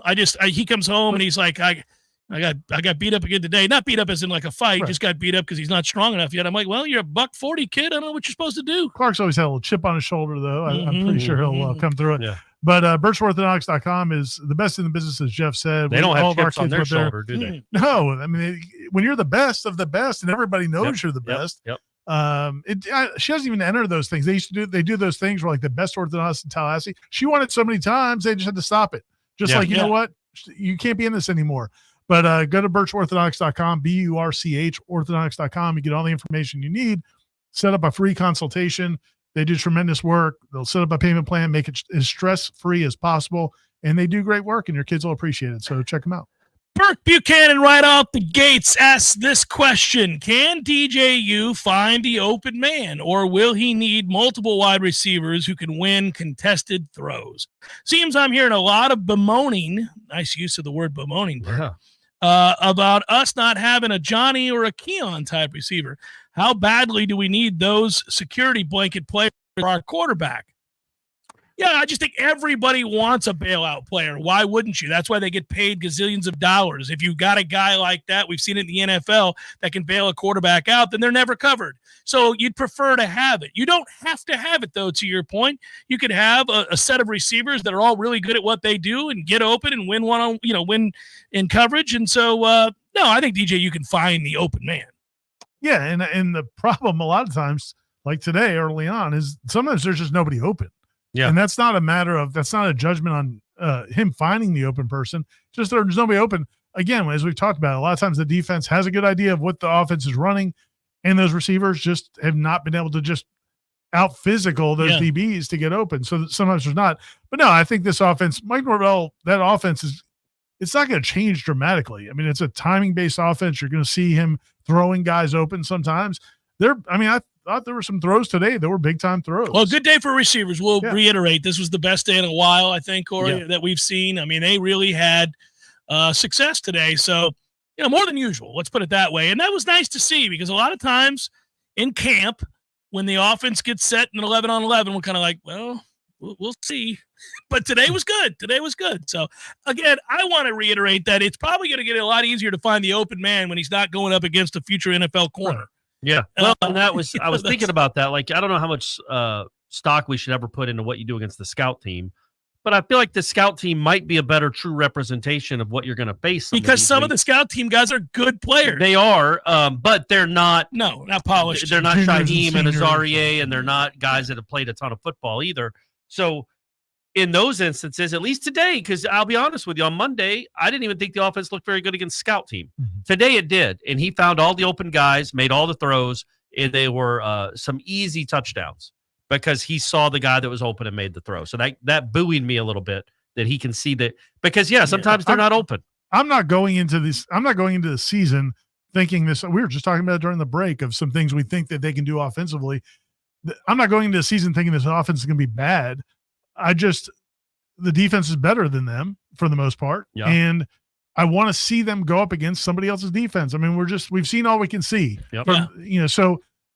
Sometimes you guys hear us talking about and probably anybody who's been at practices you've talked to, they all say the same thing, that the receivers have a tough time, but that doesn't mean this offense can't play well on Saturdays against most of the teams they play. Yeah, there's really, in truth, I look at it this way too when it comes to the offensive line, which I think is very good. There are only a few teams that I think that they'll struggle to block, for example, because, you're going to dominate a lot of these ACC teams. You'd beat a lot of SEC teams with this offensive line. I do think that Clemson will provide problems. Miami will provide problems. Notre Dame will provide problems, but that's a given. That's the way it is. And I think the same thing holds true for these receivers against other sets of DBs. Georgia Tech doesn't have it as Azaria Thomas. I mean, I'm not trying to knock Georgia Tech, but they don't. Yeah. And they don't. And a lot of teams on their schedule do not have that, or a Fintrell or a Shaheem as safe. They don't have it. So, yeah, they ought to have opportunities to make plays. Greg writes, fellas, do you think Mike has considered moving Toafili to slot receiver? We've got a zillion backs, and LT seems like a guy that could make a living as a slot receiver in the NFL. Can't wait to see y'all in Ireland. Cool, Greg. Appreciate you. They throw to him a lot already. They move him all around. He is so versatile. He is a great receiver for a running back, and I think he's just a good receiver as a receiver if they play him in there. But, no, I don't think permanently, no. I think they like him a running back, and he's good at running back. Yeah, he has had some. He's a nice weapon. He's a nice offensive weapon. But if you look back to Mike Norvell's first couple of years here, there was plenty of times where he lined up running backs at receiver.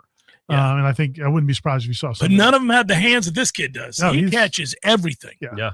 Even when I wasn't big on Toafili, the running back, when he was undersized, I always loved how he caught the ball because he has the hands of a receiver. He makes difficult. A lot of running backs can catch the ball if you hit him. Right. And you're like, oh, well, he catches the ball well out of the backfield.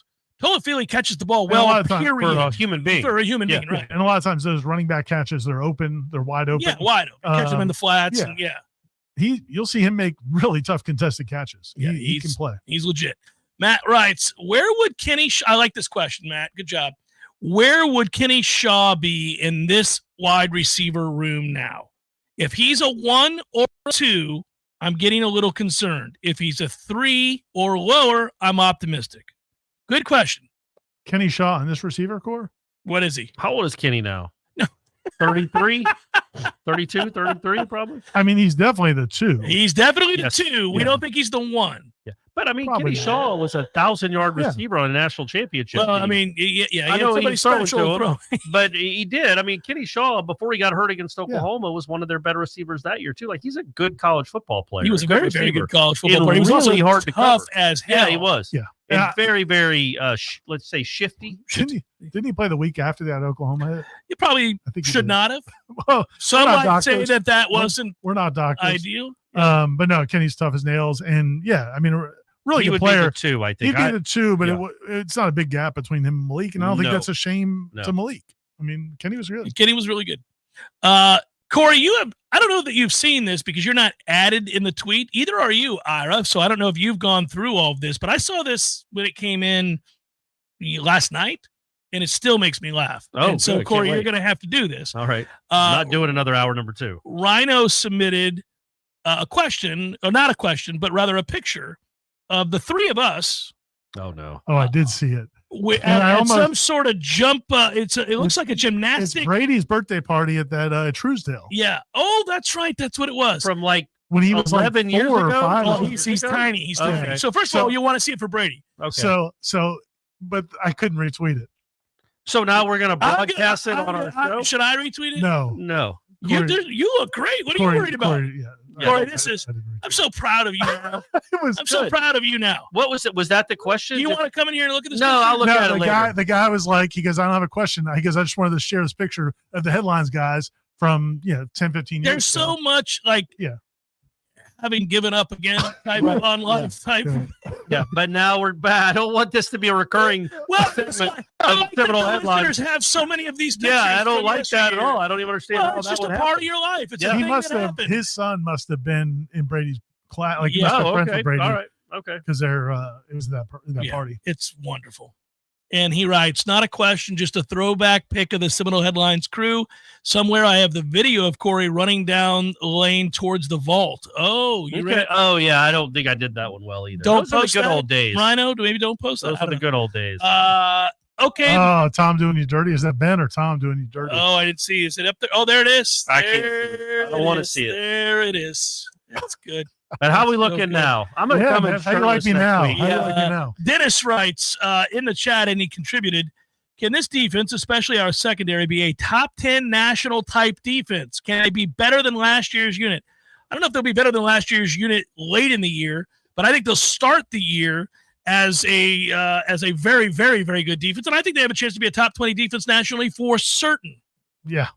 I would be surprised if they were not. You can't always go by the numbers, as Jeff will tell you. Yep. Well, as Corey will tell you. Corey will say about the femoral. Yeah, that's right. You're always that's been a right. big femoral guy. I love femoral. I'll actually tell you what that means, but yes. Yeah. But they, so I don't know exactly if the total yardage will work out based on everything else. But no, man, if there's 20 better defenses in this country, I'd be shocked.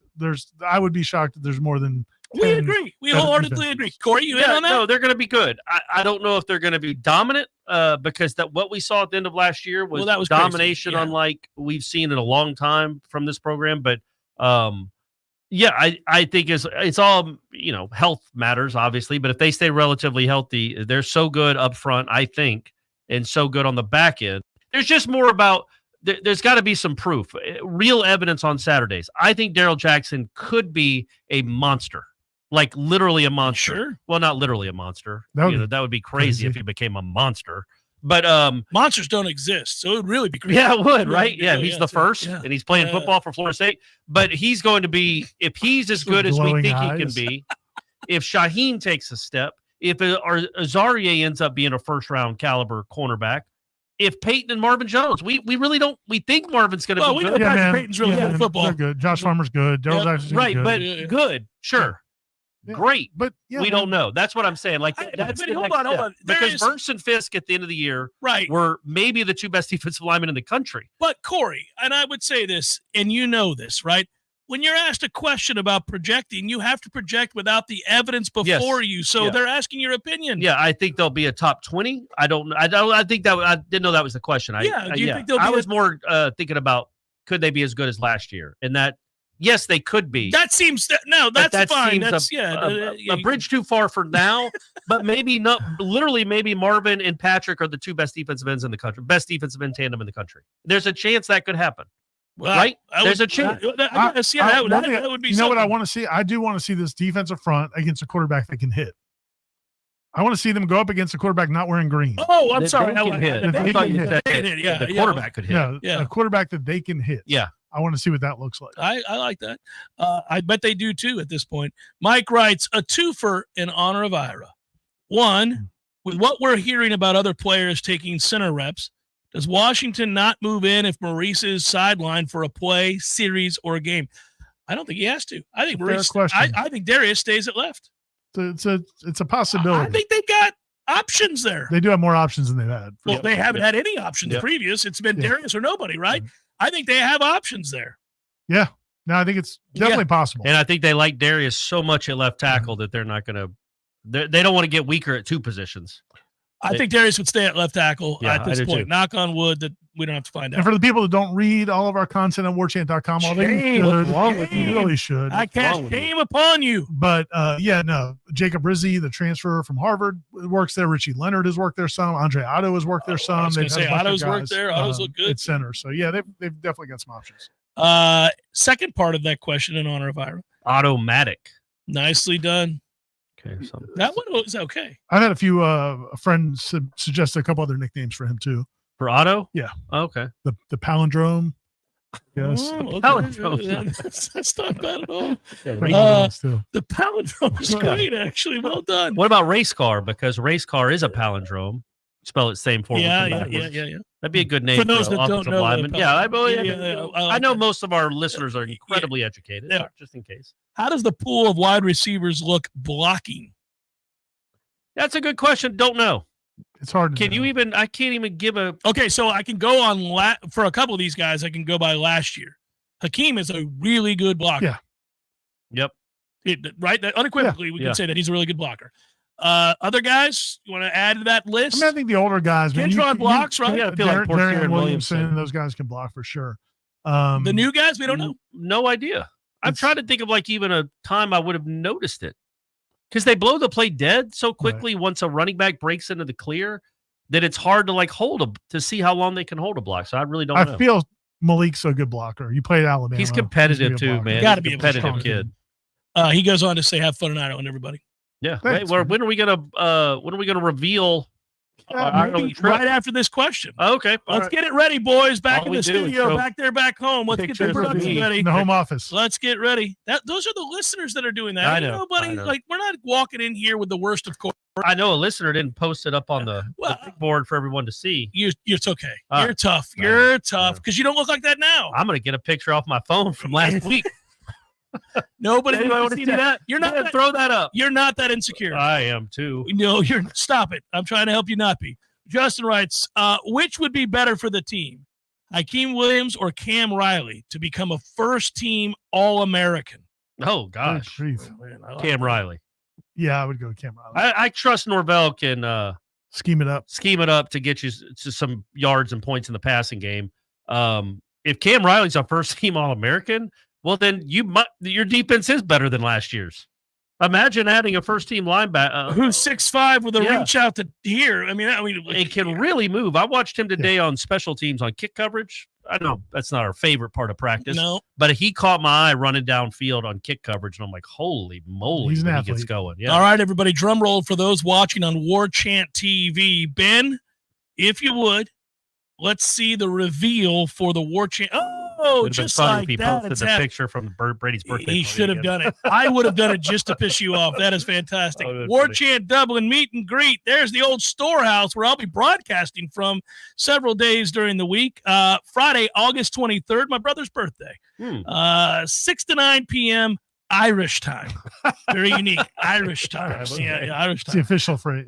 Phrasing. Yeah. The old storehouse. Wait till you see the old storehouse, everybody. It is as awesome as you think it is. Have you been in it? No, I've not been in the old storehouse. I've been on the street, but I've not been into the old storehouse, which I will be in 4 times this next week. Okay. 3 Crown Alley is the address, because of course it is. 3 Crown Alley. Yeah. Where is the old storehouse? Over off of 3 Crown Alley? That's right. Temple Bar, Dublin. What does that mean? Temple Bar is an area. It's okay. There is a Temple Bar. There is an actual Temple Bar. But that's not the bar we're doing it in. Okay. Yeah, so the Jeff Cameron Show is anchored there for the week. And then Friday, the Warchant meet and greet is also there right after the show. So we can get loose at the meet and greet. 8 p.m. rolls around Irish time. Right. Let that Guinness flow. We're going to split that G. Are you doing a show on Friday? We are going to split the G. Yeah. You doing a show the Friday that we're there? I'm doing a show from 6 to 8, and then we're going to split the G. You don't know about splitting the G. I have no idea what y'all are talking about. You don't know about splitting the G. But we'll be there at 6 while you're doing the show. I can't wait. Who won the split the G? I think you might have. But I told I like that he says I might have. You might have. He knows how to split but yeah, you get the pint of Guinness, and it says Guinness on the pint on the glass. Oh, and whoever can get their beer down. Your first sip gets down.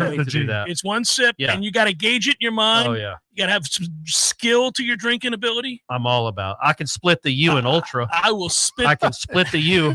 Can we do that? This is going to start getting weird. All right.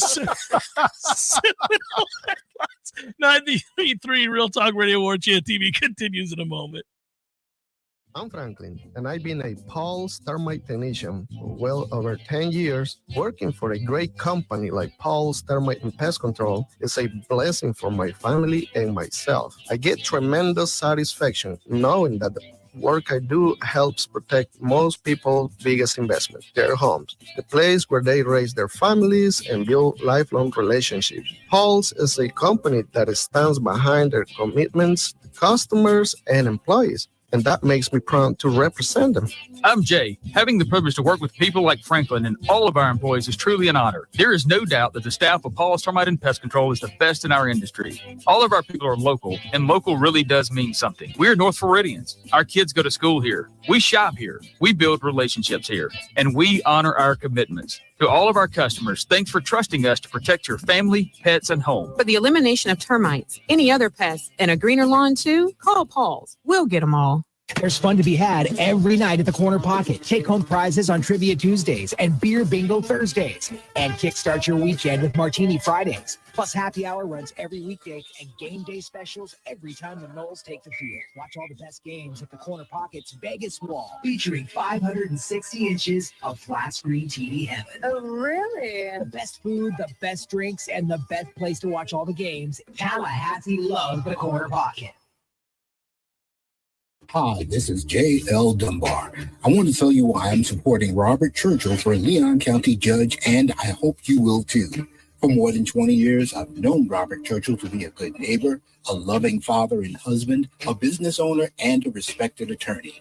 In fact, everything I've seen tells me he'll make a great Leon County Judge. On August 20th, vote Robert Churchill for Leon County Judge. Paid for and approved by Robert Churchill for Leon County Judge, Seat 4. Dream it, plan it, do it. Brian Barnard's Flooring America offers a straightforward way to shop with our streamlined shopping. Finding the right flooring is simple. Visit our newly remodeled showroom featuring the Room to Explore shopping experience, where our knowledgeable staff will walk you through the steps. Our family has been serving the area since 1976 with a local staff of more than 35 people trained in flooring sales and design. We know floors and we know styles. Let us help make your home timeless. Brian Barnard's Flooring America, where friends send friends. Howdy, folks. Jeff Cameron here to tell you about my friends at DexaFit Tallahassee. What is DexaFit, you might ask? Well, it's where you want to go if you're looking to elevate your health and fitness journey. DexaFit's exclusive services include AI-enhanced body scans, VO2 max fit testing, and RMR metabolism analysis to provide detailed insights into your body composition, cardiovascular fitness, and metabolic well-being. Sounds like a lot of science, but that's because it is the most advanced science available. In fact, that's a good thing, right? DexaFit gives you immediate detailed insights about your body composition, provides a customized plan to improve on troubled areas, delivered in an easy to navigate mobile app so you can share the information with your trainer or even your doctor to find the most direct path to your peak health. Check out DexaFit Tallahassee, the most accurate and most state-of-the-art body composition scanning and fitness planning available. Located on Capitol Circle Northeast, directly next to Bumpus. Check them out online at DexaFit.com and tell them Jeff Cameron sent you. DexaFit Tallahassee. Know your body and transform your life.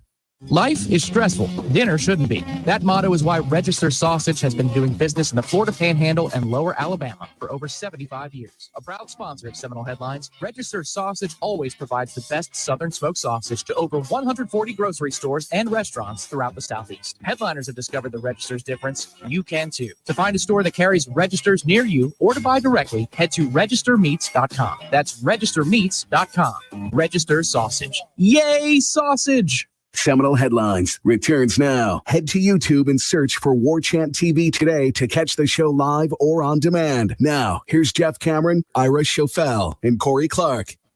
Gentlemen, I got to switch over.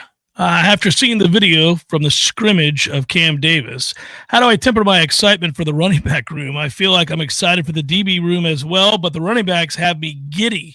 Please discuss. Well, we appreciate the question, Donnie. We've certainly talked about these running backs and how deep that room is. It is like defensive backs, right? They just got one after the other, and they're all really talented. Yeah, we knew it was going to be a good running back room, but then when you start seeing Sam Singleton and Mekhi Danzy, like these young guys, and then obviously Cam Davis making these plays, it's like, man, good grief. They've got a ton of options. You know, obviously only so many can play. Right. So we'll see what those guys look like. Isaiah has been more and more active in making plays here the last few days, and that's a good thing to have. And man, it's gonna be interesting to see how it plays out. Like, Cam Davis is probably gonna play this year, right? Yeah. Like at this point, I feel like I'm more convinced that he'll play than Danzy, and we all love Danzy. Like that's crazy that with that running back room and how good it is, I think they still look at that kid and think he needs to get on the field some. It's going to be interesting to find out how they decide to work it, because you could, all of them can play, right, to a certain degree. You can have 4 games. Yeah, they play. You get into pass blocking and some other things. Well, that's the biggest thing, and the difference in the conversation is, like, I think they'll all get into games. Will they get into games when games matter? Will they get into the bigger games? Which are the guys they can trust to do that, to pass block, to be out there, to be an every down back? I don't know how many of those guys they have. They got guys that, in a vacuum, can they play? Yes. Could Micah Danzy's speed play anywhere for one play, for maybe a design play? Yes. Could he be out there for 7 plays? I don't know about that. Well, what I didn't know about Cam Davis coming out of high school was obviously huge numbers. Some of the highlights are really nice, but as the quarterback, he's seeing the whole defense, and a lot of times he's making a choice to he's probably reading the defensive end or whatever it is. And it's not like you saw him run through a lot of traffic and juking guys. I didn't see when some of the clips I saw, there probably are clips out there like that, but his vision as a running back and his balance is, I mean, it looks like a guy that's played running back his whole life. It doesn't look like a guy who's had to make any kind of transition. It's an interesting question. Richard writes, in an alternate universe where Travis Hunter honored his commitment and played for Florida State, how were the last 2 seasons different, and does he play offense, defense, or both?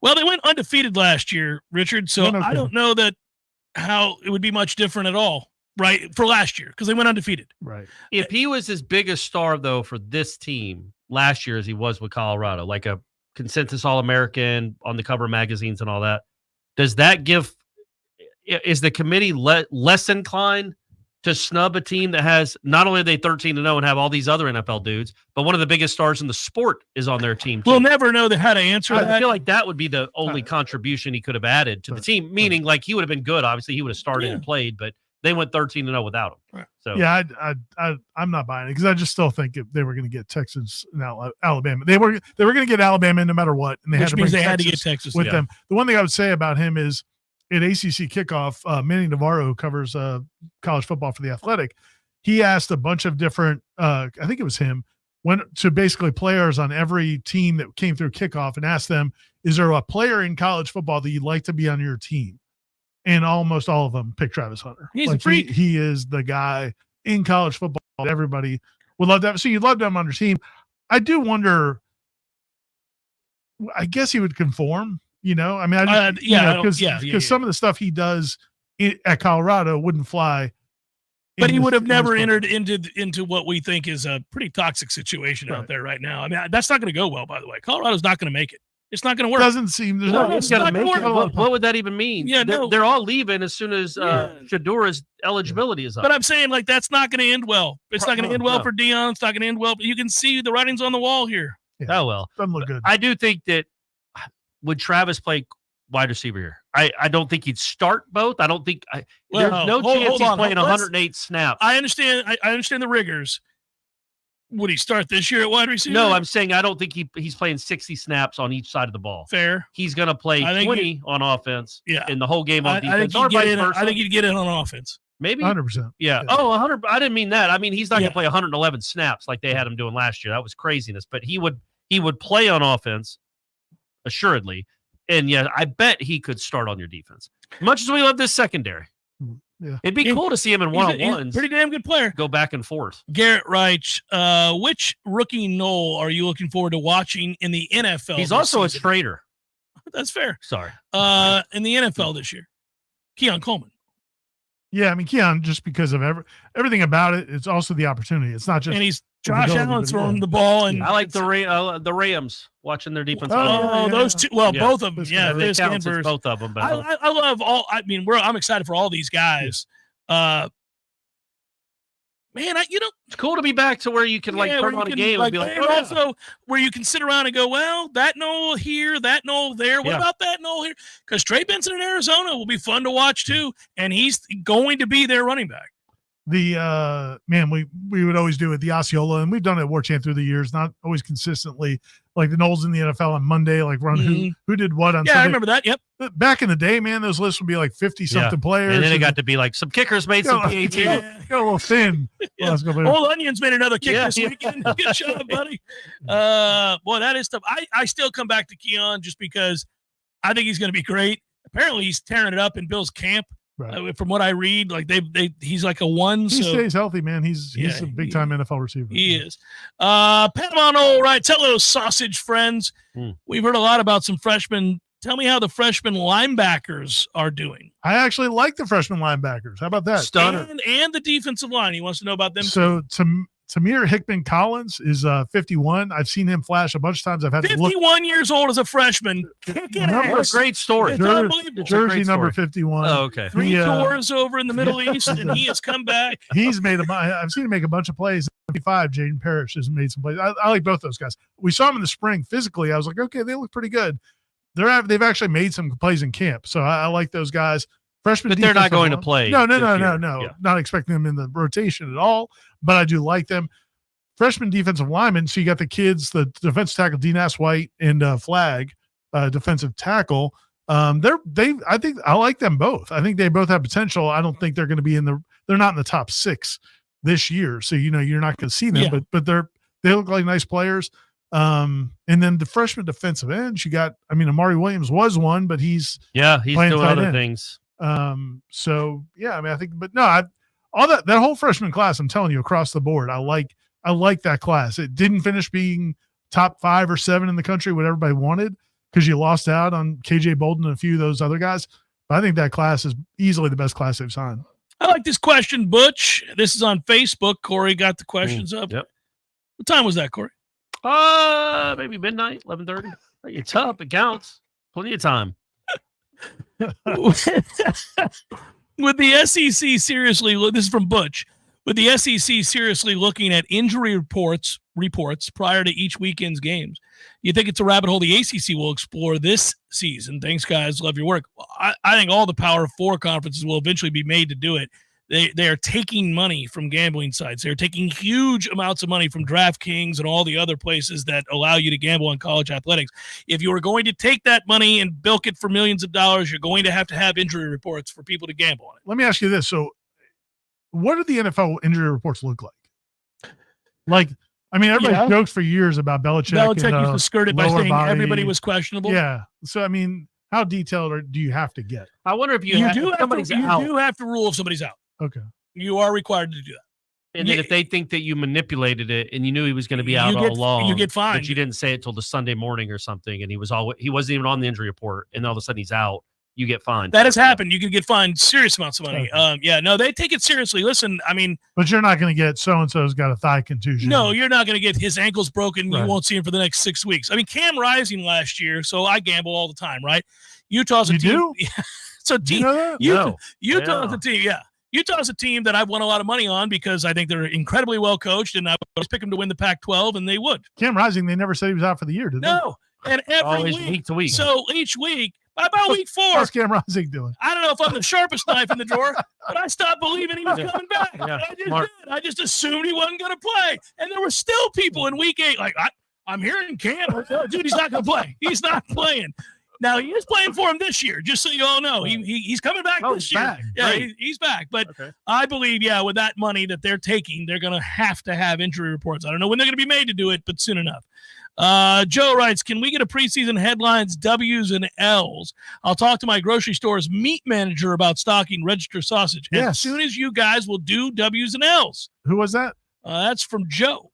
Go talk to your meat manager, Joe. We're doing it right now. I actually did this the other day with a group of friends, and I ended up where I didn't expect to end up. Every time you pick a W, you have to eat a W. Will you do that? I ended up at Jameis? Yeah, I ended up at 11-1. Ooh. I think they're going to be 10-2, but I couldn't figure out who the other loss was. Because you keep doing in the vacuum of that somebody, game. of that And game. so You can't do that. You got to look at the games one after the other when they're played, who had rest before you, who had a spot where they didn't have to really work. Notre Dame, by the way, is a massive problem. To me, that's the game. That was the only game I picked Florida State to lose. They got a bye week before they play Florida State, and a bunch. I almost said something I can't say. Some soft teams before it, and it's going to be November. It'll probably be. I don't care about the cold. I care about the weak ass opponents they're playing and a bye week before they play. If Riley plays well up there, he does. He's got some experience. If Riley Leonard's healthy, that game's going to be a real problem. They're preseason number 7 in the country. They can run, and their big offensive line's really good. That was the only game I picked Florida State to lose right now before the season. I still think they may end up 10-2, but I couldn't pick the other. Corey Clark, you're on notice. Ready? Here we go. No, stop. Right, I got you. Yeah. Ira just gave us his pick. Yeah. Everything else was wins. Okay, I got it. You ready? Yep. Georgia Tech. Dub. Boston College. Dub. Memphis. Close dub. Cal. Easy dub. At SMU. Woo! See, that's a game. It's possible, but I'm not picking Florida State. Okay, how could I pick them to lose to SMU? But dub. Home to Clemson. L. Ooh. At Duke. Too much pressure for DJ. Dub. At Miami. Dub.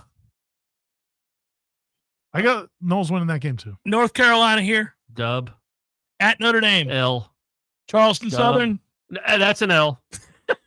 And Florida here. And they win that one, though. 10-2. They bounce back from the trial. Yeah, 10-2, you have losses to Notre Dame and Miami. But I also think excuse me, Notre Dame and Clemson. But obviously, they can win both those games. Yeah, when did they done that? No. If they ever lost to Clemson at home. Yeah. I would say there's so many 50-50 games. Yeah, I mean, they could lose to SMU and beat Clemson and Notre Dame. Or who knows? Or they could lose to Miami and beat Clemson. Yeah, or they could go undefeated. Or I think winless. I think 10-2. I think 10-2. 10-2 feels 11-1 would be awesome. I think 10-2 is about what they are, but I don't know who. It's going to be. And you lose to Notre Dame. Who cares? That doesn't affect you in the conference race anyway. Right. Can I ask you to give me? We know what your best case scenario is. Your best case scenario is they go undefeated, which is also not off the table. Worst case scenario, 8-4. Okay, so if in an 8-4 scenario it happens, you have them losing to Miami, Clemson, Notre Dame, and whom?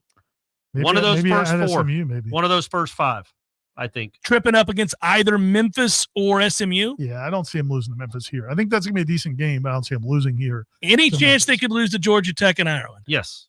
It's a chance. Yeah. If it goes, if you're writing the script, that script could go one way where it's perfect for Florida State, or it could go a way that's really difficult for Florida State. If they get Georgia Tech scores a couple of touchdowns early, whether it's special teams or whatever, fluke play, bust a run. Yeah. And now DJ's got to play from behind in his first game of Florida State. I think you're describing something we should all talk about. That's not ideal. That's going to be a problem. So that would be a bad script. But there's another script. But that's for any game this year. I think that's not where Florida State needs to be, because I think they want to run. They want to flip field position. They want to play defense. They're off the play action. If you lose in Ireland, does it count? Does it even count? Really? Let me ask Nebraska, because when they lost to Northwestern, they counted. Let me ask you this. If Florida State – Jimbo – there were times where it felt like he abandoned the run. If Florida State is down 14-0, is Norvell still pounding the ball against that Russian defense? Better be, because that's their avenue to win. Then maybe it doesn't matter. You could really get down by quick if you start panicking. Right. Start throwing it around. Well, that's what I'm saying. Like if you're, what is the number where he would though? 17-21. Well, that's it's not getting that scenario. But even at 14, I think you'd feel pretty good. Now, again, Georgia Tech's probably going to adjust to try to force you to throw the ball. But their rush defense is so bad. So I like Florida State, and we want people to know. Have you already done your W's now? Tom and I have done it twice over the summer. We're going to do it again coming up here at the end of this week. So I'll refrain. I have them at 10-2 or 11-1. That's the 2 that I've done. I get your point. I did one where I was 11-1, and I even felt bad about the 1.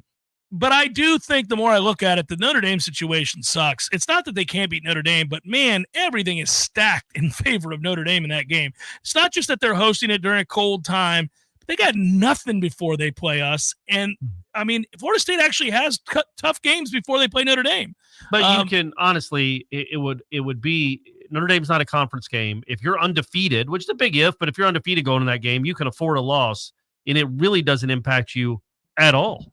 The game is in Charlotte. You've got to get to Charlotte. And losing Notre Dame. Yeah, it's a non-conference game, and I get it. I guess it would only impact you if you don't get to Charlotte. It would be nice to have a win over Notre Dame if they're a top 10 team, if the ACC is getting 2 teams in. That's a big if. And it's not like you can't beat Notre Dame. You can beat Notre Dame. And everybody, sure. hey, I agree with you. Just that prior to that game, in succession with no weeks off, Florida State plays Miami, North Carolina, then at Notre Dame. Notre Dame has, just so real quick for everybody to know what I'm talking about, their schedule prior to playing Florida State is, this angers me. They play Navy, Georgia Tech, Stanford. Going backwards. So it's Stanford, Georgia Tech, Navy. That's nonsense. And they have a bye week before they face us. If Notre Dame loses that game, shame on them. Hey, baby, want a bottle? You either going to strap it on and play football or you're not. You got to beat who's on your schedule, man. Let's go. Baby. I like it. Seminole Headlines, 93.3 Real Talk Radio. Warchant TV continues in a moment. Your local news now. Help is on the way for some Big Bend counties after President Joe Biden approved an emergency declaration, freeing up federal money for people impacted by Hurricane Debbie. Locally, funding is available for Hamilton, Lafayette, Levi, Suwannee, and Taylor counties. The declaration states that federal assistance can include any of the following: grants for temporary housing and home repairs, low-cost loans to cover uninsured property losses, programs to help individuals and business owners recover from the effects of the storm. If you sustain losses in the designated counties as a result of Hurricane Debbie, you can start the application process on FEMA's website. You can also file claims by calling 800-621-FEMA, or you can go through the FEMA app. Tallahassee police were called to the scene of a shooting at the 2800 block of Old St. Augustine Road around 11 a.m. on Saturday. 2 adult females and 1 adult male suffered gunshot wounds, but are all expected to survive. The suspect is in custody. This is Rachel Ane with your Real Talk 93.3 Local News Update, brought by McLemore Systems, Tallahassee's go-to Mac store. Check them out online at McLemoreSystems.com. This is meteorologist Paul Trombley with your Real Talk 93.3 weather update. Sunshine mixed with clouds at times this afternoon with a slight chance for storms. High temperatures reach up to 96, west winds around 5 miles per hour. Slight chance of thunderstorms tonight, lows dip down to about 77, mainly clear skies. Chance for storms tomorrow. High temperatures reach up to 98. This report is brought to you by the Lawn Johns. For all your landscaping and lawn care needs, visit thelawnjohns.com. Right now, 94. Your destination for the most authentic Peruvian flavors in the capital city is Café de Martín and El Bar, where you can escape to another world and indulge in the true taste and experience of Peru. Enjoy daily lunch specials like our all-new lomo saltado or beef asado sandwiches served with a side and a drink. All-day happy hour every day and exciting live entertainment every weekend. Join us Friday, August 29th with a night of your favorite songs with guitarist George Fayju. View our full menu and live music schedule online at cafedemartin.com. I'm attorney Dana Brooks with Basic Brooks Law Offices, and we believe you. Now, what does that mean? Over and over, we hear from the people we represent that when they share their story of how they were injured, either law enforcement, insurance companies, or business owners just didn't believe them. That's why you need an attorney who has your back, no matter what. An attorney who starts by believing you're telling the truth. We're Basic Brooks, and we believe you. Let's talk. 850-777-7777. Life is stressful. Dinner shouldn't be. That motto is why Register Sausage has been doing business in the Florida Panhandle and Lower Alabama for over 75 years. A proud sponsor of Seminole Headlines, Register Sausage always provides the best Southern smoked sausage to over 140 grocery stores and restaurants throughout the Southeast. Headliners have discovered the Register's difference. You can too. To find a store that carries Registers near you or to buy directly, head to registermeats.com. That's registermeats.com. Register Sausage. Yay, sausage! Seminole Headlines returns now. Head to YouTube and search for Warchant TV today to catch the show live or on demand. Now, here's Jeff Cameron, Ira Schofel, and Corey Clark. All right, let's keep it going. We have, hey, you guys do a great job, but since the snub, I just can't get excited for college football right now. I thought W's and L's mattered. And then not really a question other than where are you guys at? Where are you guys at with all of this? Oh, with all of what the snub and college football. Well, what do you feel like people are less There is a collection of people that are like, well, man, after that, I don't know. I mean, it's now politics, and I'm not into politics, so that does suck, though. They did bastardize the sport. Yeah, and I definitely think there's a lingering effect on Florida State fans, but I don't think you'll feel it once kickoff. Right. I think you're going to be watching leather. games. Yeah, I think you're still going to be watching and games. Dublin. At Avita, is it Avita Stadium? Aviva Stadium, yeah. Better backup coming into the start of the season at quarterback, 2023 Tate or 2024 Brock? 23 Tate. Well, Brock's more talented than Tate, but I see your point. It's been an average camp. It's been an average camp. And Brock hasn't been. I thought he was fine today. Yeah, he was pretty good today. But Tate would have like 2 days a week for the last couple of years. Tate's he a would weird have player, some practices where you're like, man, that's a great throw. Sometimes he threw the best ball of any of the quarterbacks in practice. Yes. But that doesn't mean you're going to be great in the game. Yeah. I'm going to put it as a toss-up. And also, did he kind of finish his career undefeated, didn't he? Yeah, that's how he won at Louisville. FSU fans are going to. He won at the Swamp. Yeah. That's all he did. He dominated the Swamp. He did. That was never even close. Back under Bobby's historic 14-year run, the quarterback room was next junior up, and they got their 2 years. Yep. Do you think we will ever see that type of patience and development in today's environment? No chance in hell. No. Kids after like a year and a half. Kurt Jr. is your next quarterback, Yeah. but he was somewhere else 4 months ago. Transferred in after frustratingly leaving the other place before he could be or there. being awesome at the other and wanting to see how good he can be. Question to the terrific trio of Warchant. Oh, well, thank you, R. Wilmer. Is there any potential of great numbers in yak yards this season? If so, who's the candidate that you've seen in practice for the big yak yards? I think there's several candidates for some good. Well, they got speed now, R. Wilmer. They got speed. If you get a guy in space, peace out. Yeah, they got some dudes. Leading candidate's probably Jalen Lucas. But yes, there's a bunch of guys. They got some. They got. Kai Douglas they have is probably speed, number man. 2 on that. I feel like a guy that'll take a short pass and turn just into a make big somebody nice miss. play. Those two guys are right at the top of the leaderboard. Jerry wants to know, I'm summarizing his question, when the hell do we get out of the ACC? Is it more likely the 26th season or the 27th season? Oh, I definitely think by 26 to the latest. I think. I don't think they get out next year. I think it's 26. Yeah, I'm still hoping. You and me it's both, next brother. year. You and me both. But then definitely by 26. I don't see them in there 27. Bob gets to the good stuff right off the bat. He says, guys, what are the concessions like alcohol, food-wise? I can give you in Irish stadiums at Aviva. I'll tell you this. When Nebraska was there, since I brought it up earlier. I assume it's just potatoes and gravy, like potatoes and Guinness. Yeah. Here's the good news. Bangers and mash. They did fish and chips. They did a really good job. They started a Guinness line, and there's videos of people passing down like oodles of Guinness to everybody in the stands. Like they did a cup thing of Guinness that's stacked high. So the Guinness is free flowing. Okay. And as you recall, Ira, because we saw the bowels of that stadium and we saw, remember all of the beer? Remember the kegs upon kegs upon kegs upon kegs, a variety of beer, not just Guinness. Yeah. So Bob, they get after it. What's the food though? Listen, I hate to be a stereotype here, but it's Chick-fil-A? Ireland. The fine folks like to have a good time in Ireland. They're not like, hey, here's some water. They want to have a good time with these games. But still, people need to eat.